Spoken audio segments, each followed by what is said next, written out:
Galveston, Texas with Miss Chef Holly Hearn. Hey guys! She is with Game Girl Gourmet and today she is putting on a cooking class. And so what are you cooking today? So today we're making a reverse-seared venison with a cherry and red wine sauce. We're here at the beautiful Mesa.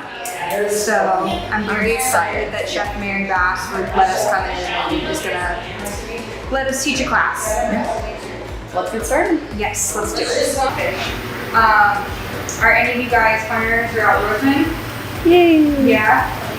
So that's kind of what inspired me to start my business, was my love for the outdoors. So I'm just going to go ahead and start on the water for my potatoes. Okay, so I'm just going to go ahead and throw my potatoes in here before this water comes to the boil. Typically I would put these in the pot before and then cover them with water to avoid that. And then just, again, healthy amount of salt, not too much. Salt, it's so good for you. People always say salt is bad for you. But yeah, people get scared of salt, but really, like, you can't function without it. So we're just gonna let that come to a boil. And once that boils, we're gonna take a fork and test our potatoes, and that's how we'll determine whether or not they're cooked. Every potato kind of has a different water content. I really like using red potatoes. Some people like russet or Yukon Gold, but I like red potatoes because my family is from that part of Texas. So it's like a Cajun potato. And I think they make a really nice mash. But if you prefer to use a different kind, that is totally your prerogative. So while that's going, I'm going to go ahead and start working on our spinach. Alright, so this is the problem I feel like most people have. They don't always put enough salt on their meat. Oh, I would never put that much? No. Yeah. I would have been half that. Huh. Okay.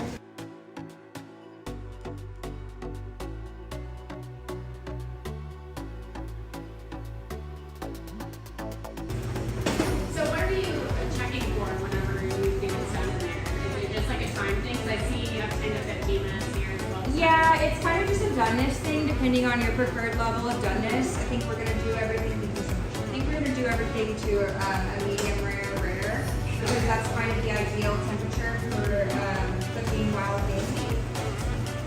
So I'm just going to give this a flip, and you can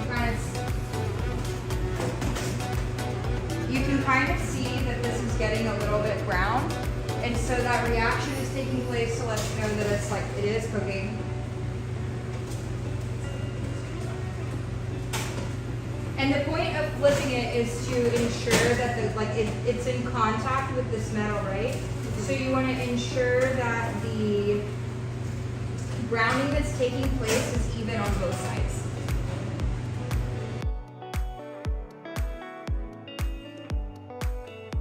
Your hands, keep these two fingers, touch right here. See, feel the tension? That's like rare. That's like medium rare. Medium, like well. You see how the tension changes? You gotta relax your hand. It has to be like totally relaxed. My hands don't. Okay, so your hand does have to be relaxed. So a good method to check is to just like poke it and like feel compare. So that's not an exact science, but it's a very good, quick way to tell if your meat is underdone, overdone, kind of where you want it. Letting these guys rest for a little bit. You just go in the middle, right? Yeah. So I'm guessing this is probably going to be at like 100, hopefully like closer to 120. But it's okay if it's like not, because we're going to finish cooking it in the stove. So if it's a little under, it's fine. But if you wanted a medium well or medium, if that was your preference, this is a great method to use because you can kind of determine exactly how long. You can even use a sous vide it until it reaches your ideal internal temperature and then sear it off. I love garlic spinach. Has anybody ever been to Carrabba's? Mm-hmm. So Carrabba's is an Italian restaurant. I'm very inspired by their garlic spinach for this recipe, so that's kind of where it came from.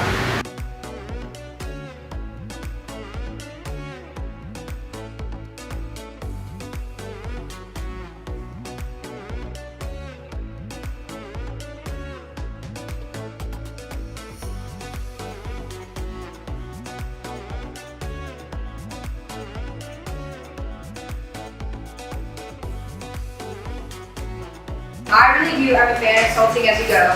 So that's kind of my like the way that I like to do things. And the reason is that when you salt food, oh, perfect. Alright, so when you salt food, it kind of breaks down the cell wall and like through osmosis brings the water out, so it really exacerbates the process. As well as salt is the fundamental element of all flavor. Okay, so now that these are cooked, I'm just gonna go ahead and add my whole milk and cream. Is that heavy whipping cream? Yes. The flavor that you get is much more intense with the grated garlic. I'm gonna do about 7 cloves. Yeah. No vampires. I'm definitely one of those people that when I see a recipe and it calls for like 1 clove of garlic or 2, I'm like, It's a hit. yeah. Like, I don't think they know what they're talking about.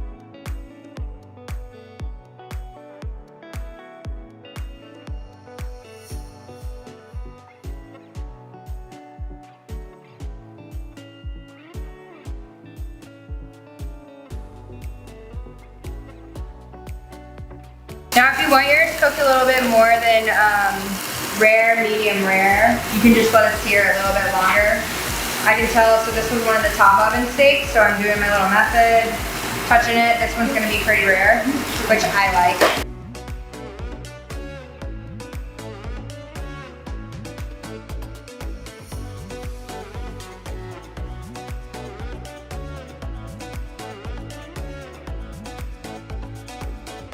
Got a nice little simmer going. Everything's looking good. Okay, so at this point, I'm gonna give you guys all a little spoon. Don't let it touch the bottom of your pan. Be conscious it is plastic.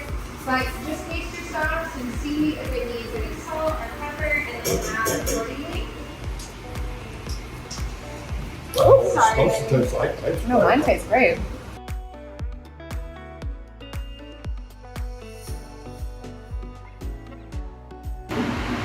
Take your venison and just lay that on top. You can use a glove if you don't want to touch it. None of you should eat this one because I touched it. And then just scoop. I know you will. We all